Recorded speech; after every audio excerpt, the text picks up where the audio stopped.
Now we're going to take the bio, and usually if you want to dispense it and put it in a little container, you can. You can use a fan brush or you can use your fingers, but I'm going to put it on the back of my glove.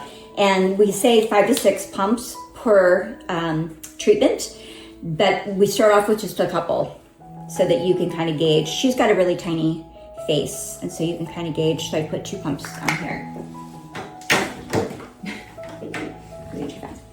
So now I'm just going to start on her forehead. So I'm going to put a little bit on her forehead. Please keep your eyes closed. So some people, if they want to, put protection over, the eyebrows or the eyes, if they have permanent cosmetics or something, you can. But you just kind of start out introducing it into the skin. How's it feel? I can feel a little prickly out of a 1 or 2.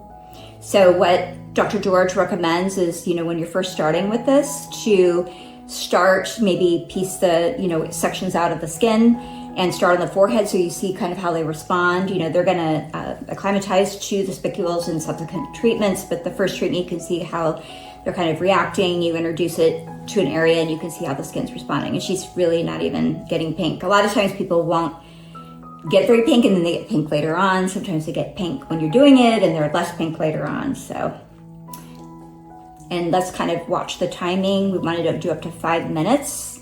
So I've done about 30 seconds maybe in this area. And thank God I have a competent assistant.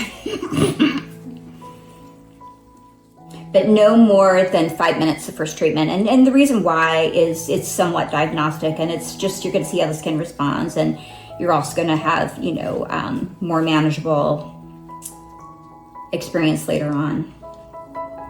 So doesn't feel too bad. It does get a little more prickly as you rub in. I would say now it's more like a 3 or 4. Out of a 10 or out of a 4? I would say out of a 10. So 2 more pumps. So I'm done with her forehead. I think that was a good amount of time. And I do both cheeks at the same time. I kind of do like this. Flip. I'm just going to kind of spread some of this around right now, like this. And start. And you can get on the orbital bone. I wouldn't go any closer to the eye.